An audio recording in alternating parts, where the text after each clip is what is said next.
Give it up for King Kong 360 3D!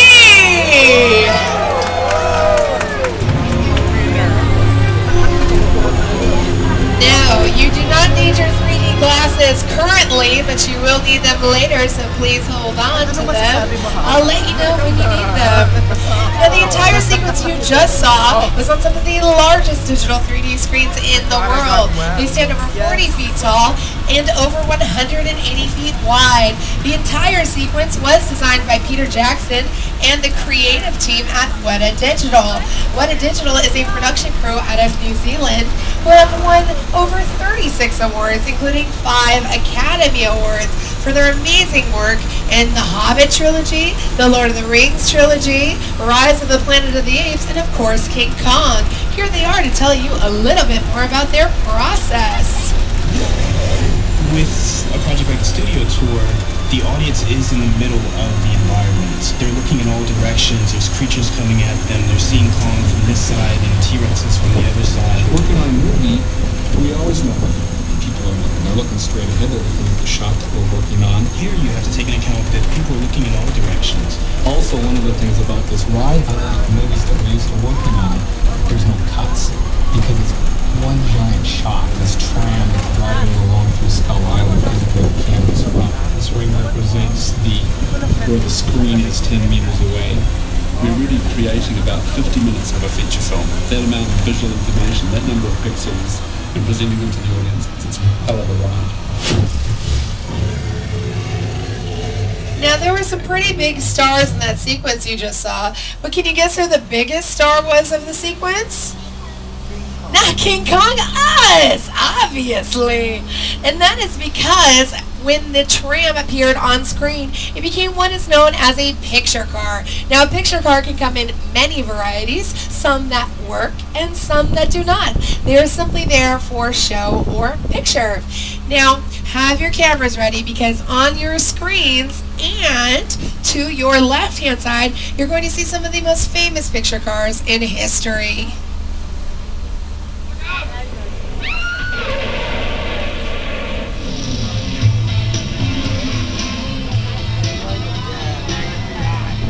On your left, we have the original Ferrari from Magnum PI, although it doesn't have an original Ferrari engine. Does anybody know why that is? It's a mystery! No, it's not a mystery. It was actually too loud for filming, so they put a Volkswagen engine inside. Same power, just quieter. We also have the gyrosphere from Jurassic World. Notice there is no glass screen on that. Does anybody know why that is? It is CGI, and that is because it would have created a glare for filming. So it was added later as CGI or computer-generated imagery. It is a visual effect. Now, I would like to take a moment to talk a little bit about Jurassic Park because I'm a pretty big fan. Are you guys? Yeah. Yes. Okay, well, you're in luck because... Welcome to Jurassic Park. We love Jurassic Park so much here that we like to keep sets and prop pieces from the movies. So much so that we like to keep cages full of empty cages. Empty cages! I'm not going to say there are dinosaurs in there, but if you see some dinosaurs, oh my gosh, let me know. Please.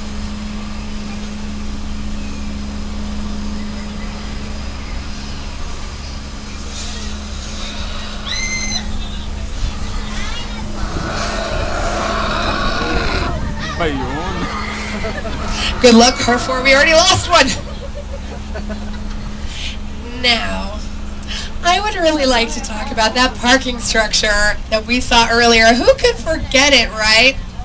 So, did anyone see the mobile lab, that green vehicle that was on the left-hand side when we passed through? That was from Jurassic Park, The Lost World. Now, if anybody remembers, it was famously dangling off the side of a cliff. But it wasn't a cliff, you guys. It was our parking structure in the front lot. It was actually decorated to look like a cliff from our set design department. We have an entire department dedicated just to creating a set and making things look like other things. But you know what I want to talk about? Something really kind of controversial. I'm talking about weather. But what do I know? I'm just a tour guide. So why don't we check in with today's show's Al Roker to see what's on our forecast.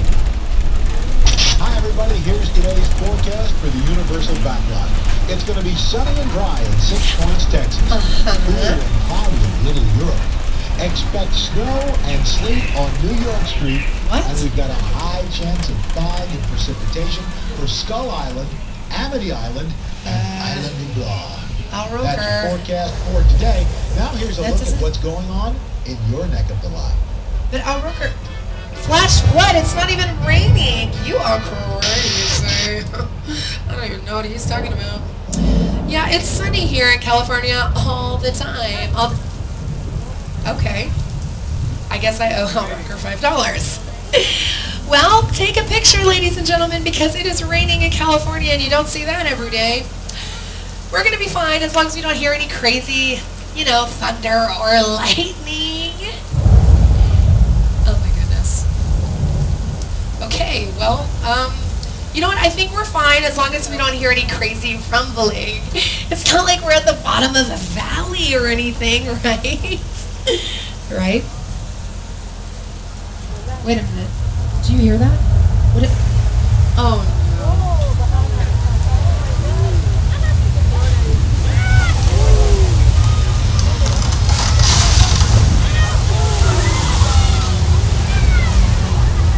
Good idea, Victor. Let's get out of here. Now, this is an example of a large-scale special effect that we have here at Universal Studios, and it is classic.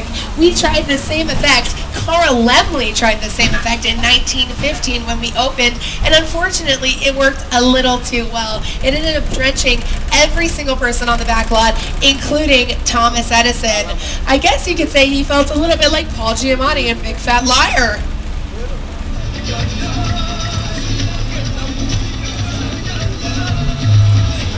You can't outrun the wolf, kid! Yeah, we'll see about that.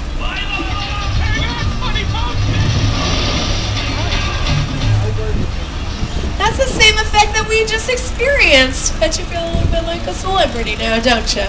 Since we're celebrities, let's mosey on down where all the celebrities mosey, and that is 6 Points, Texas. Even some of the biggest duels have happened here. Check this one out.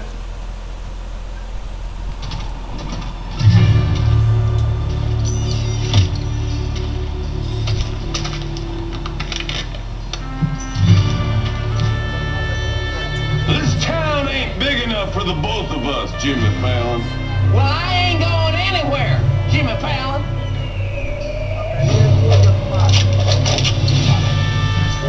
Now look here. Nice folks in this tram don't want no trouble. They just want to check out 6 Points, one of the oldest sets on the Universal lot. I hear this is where John Wayne and Jimmy Stewart shot a few of their westerns. That's right. That's where I aim to shoot you. Looks like we got ourselves a Mexican standoff. Lucky shot. Now what say you mount up and get out of town while the getting's good? All right. Well, I'll see you again, Fallon. Oh, you can count on it, Fallon. Now get. This is the beginning of a beautiful friendship. We just have to talk it out, that's all. And talk it out they did. But what do you know, the first stars that would mosey down 6 Points, Texas did not talk. And that is because it got its start during the silent film era. 6 Points, Texas got its name because there were 6 different streets that all intersected at one point. They each had their own bank, sheriff station, and saloon. The great thing was we could film them all at the same time because we weren't recording sound. They were never in conflict with each other. Another cool fact, Carl Laemmle loved his audiences so much, he actually built bleachers so audiences could cheer on their favorite actors as they were filming the movies. That guy, what a guy. If only he was 100 years younger. Now, if you take a look on your left-hand side, you're going to see a weird contraption, and this is known as our underwater tank. We film all of our underwater scenes here because it has latches that you can put the camera up against, and it won't get wet. Ted and Ted 2 were filmed there, and The Biggest Loser. Also on the left-hand side, the Lion Estate signs from Back to the Future, and on your right, Central Park. Nobody's buying it, but we have filmed Central Park here many times. What we do is we film actors in close-up shots like I'm in, and we put appropriate set dressings and props, and then we cut it with what is known as stock footage, or footage we already have of whatever park we need, cut them between each other, and boom, you are in the park you want. Now also on your right hand side, the Pacific Ocean! No? 0 for 2? Okay. Well, this has actually